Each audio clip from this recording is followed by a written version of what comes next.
Hey guys, welcome back to Clownfish TV. This is Neon. I am here with Geeky Sparkles. Hello. And could you be signing away your rights to sue Disney for anything if you sign up for Disney Plus?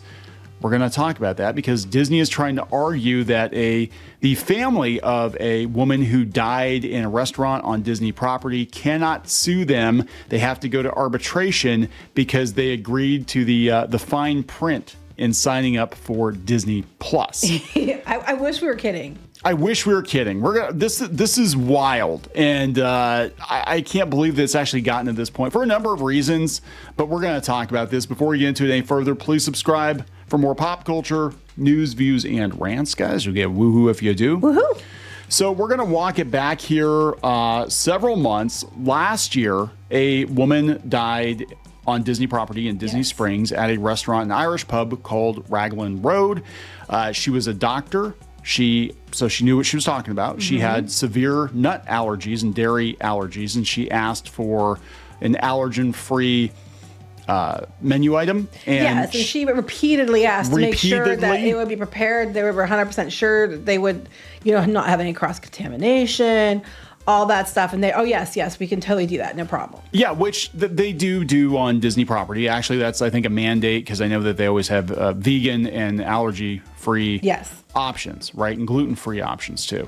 So the food came out, and I guess it did not have the allergen-free flag in it. So they asked again. They said, are there any nuts in this? Is there any dairy? No. Well, long story short, they went shopping. Less than an hour later, she was dying. And then in February, I guess the husband filed a suit against Disney and the owners of Raglan Road. Now, they're actually in Ireland. So I thought this was, we'll talk about this a little bit. I thought this was kind of weird because normally you would think that the landlord would not be responsible for a death that occurred on property if it was, an accident like this where somebody was given the wrong food or whatever. But somehow Disney is getting dragged into it, and I don't know the specifics of why Disney is getting dragged into it. There might be some reason that there's a legit reason. Possible. Yeah. So anyway, there's a lawsuit. Well, now Disney's trying to get out of it, and their lawyer is arguing that because the husband signed up for it wasn't even a full subscription. It was a trial of Disney Plus. Yes.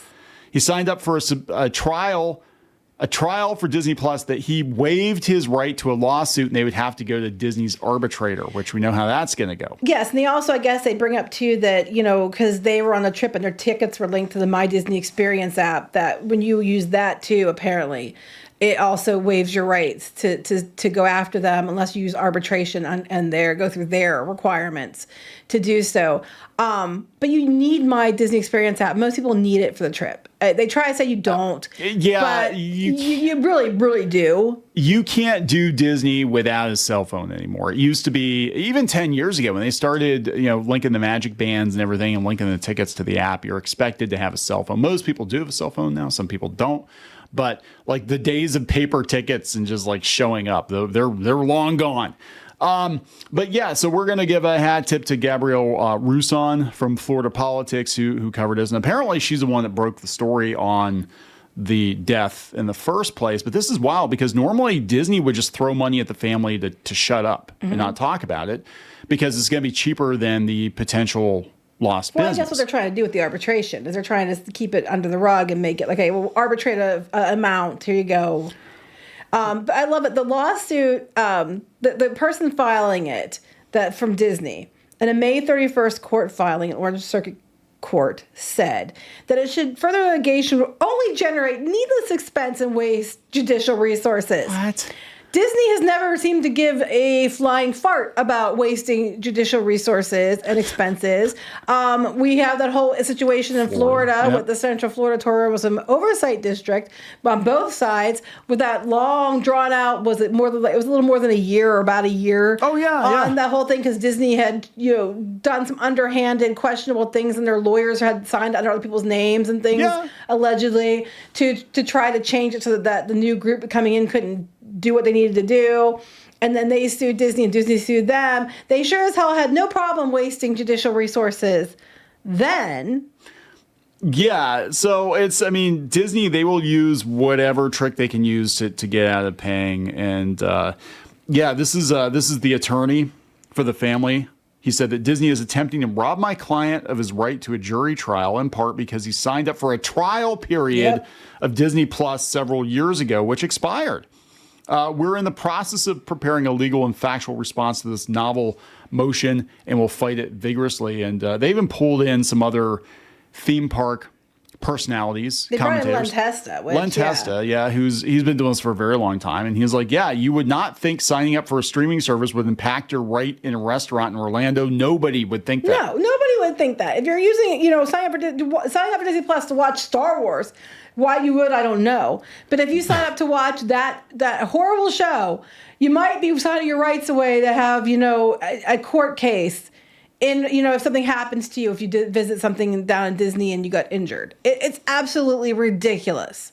Yeah, so the fine print of the contract, according to Disney, says a Disney Plus subscriber can't have a dispute heard as a class action or private attorney general action. No arbitration or proceeding can be combined with another without the prior written consent of all parties to the arbitration or proceedings. And usually a major corporation like this, they're going to have the arbitrator in their back pocket. Not always, but yeah. Usually sometimes yes, sometimes yes. Yeah. But and they also will determine, like a lot of times when you're signing it, they didn't put the rest of the information. It'll say that it has to be done in this certain place, in this certain court, right, which is convenient for them. So like if you live on one side of the country and they're going to demand that you have to go there for arbitration, that they're expecting you to fly out and they foot the expense for arbitration. And they do it to try to dissuade you from fighting back. Yeah, and that's kind of the Disney way, right? Disney's primary tactic is to stall things out in court or to make it a lot more appealing to just take a settlement than to go to court with them,